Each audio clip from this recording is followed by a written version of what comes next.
Guys ഞങ്ങളൊരു evening time അപ്പൊ just ഒരു വോക്കിന് ഇറങ്ങിയതാണ്. പിന്നെ ഭാബി വന്നതില്ലെന്ന് വെച്ചിട്ട് ഭാബിക്ക് നാടൊക്കെ കാണിച്ചു കൊടുക്കാന്ന് വെച്ചു. അപ്പൊ ഭാബി പറയേണ്ടത് ഞാൻ നാട് കണ്ടിട്ട് കാട്ടിലേക്ക് എത്തിന്ന്. ഞാൻ നാട് കണ്ട് കാട്ടിലോട്ടെത്തി. ഇവിടെ ഒക്കെ കാടാച്ചാലും നല്ല രസമാണ് അവിടെ കാണാനൊക്കെ.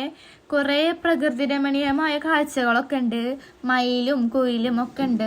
അങ്ങനെ രണ്ടാളും വർത്താനൊക്കെ പറഞ്ഞ് നടക്കാണ്. അങ്ങനെ താത്തമ്മ എനിക്ക് കുറെ കഥകളൊക്കെ പറഞ്ഞിട്ടുണ്ടായിരുന്നു. ഇവിടെ ഒരു വീടുണ്ട്, ആ വീട്ടിലൊരു കോലമ്മ ഉണ്ടായിരുന്നു. ആ കോലമ്മക്ക് എന്തോ പ്രാന്തൊക്കെ ആയിരുന്നു എന്നൊക്കെ. അപ്പോ ആ വീടാണ് ഈ വീട്.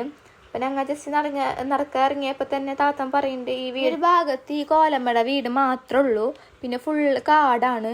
രാത്രി ഒന്നും ഇതിൽ കൂടെ തന്നെ പോവാൻ തന്നെ പറ്റൂല. ആളൊഴിഞ്ഞ സ്ഥലമൊക്കെയാണ്. നമുക്ക് പേടിയാവും ഒറ്റക്കൊക്കെ പോകുമ്പോ. അത് കാരണം ആരും രാത്രി ഒന്നും പോവാറില്ല ഇതിൽ കൂടെ. നിങ്ങൾക്ക് തന്നെ കണ്ടിട്ട് പേടിയാവുണ്ടാവും ഇവിടെ. അത് കഴിഞ്ഞിട്ടുള്ള ഭാഗം നല്ല രസമാണ് കാണാന്. കൃഷിയൊക്കെയാണ് ഇവിടെ നടത്തുന്നത്. കൂർക്ക കൃഷിയാണ്. നല്ല ബ്യൂട്ടിഫുൾ ആയ പ്ലേസ് ആണ് ഗൈസ്. നമുക്ക് അവിടെ പോയിട്ട് ഫോട്ടോ ഒക്കെ എടുക്കാം.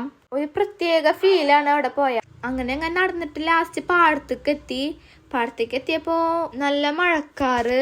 അപ്പൊ ഇനി ഞങ്ങൾ അങ്ങോട്ട് തിരിച്ച് നടക്കാണ്. അപ്പോ ഞങ്ങൾ പോണ വഴിക്കാണ് ഒരു നായനെ കണ്ട്. ആ നായ എന്ന് വെച്ചിട്ടുണ്ടെങ്കിൽ നല്ല ഡാർക്ക് ബ്ലാക്ക്. അപ്പോ ഈ നായ ഒരു ഫിലിമിൽ അഭിനയിച്ചിട്ടുണ്ട്. ഒരു പ്രേതത്തിന്റെ ഫിലിമാണ്. അപ്പൊ നിങ്ങൾക്ക് അറിയിച്ചെങ്കിൽ കമന്റ് ചെയ്യട്ടോ.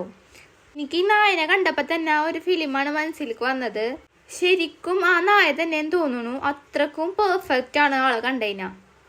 അങ്ങനെ ഞങ്ങൾ വീണ്ടും വന്ന വഴി കൂടെ തന്നെ പോവാണ്. ഫുഡ് കഴിച്ചോ? ആടിനോട് ചോദിക്കുക ഫുഡ് കഴിച്ചോന്ന്. അപ്പൊ ഗൈസ് ഞങ്ങൾ വീട്ടില് തിരിച്ചെത്തി. അപ്പൊ ഇത്ര ഉള്ളൂ ഇന്നത്തെ വീഡിയോ. അപ്പൊ ഓക്കെ ബൈ.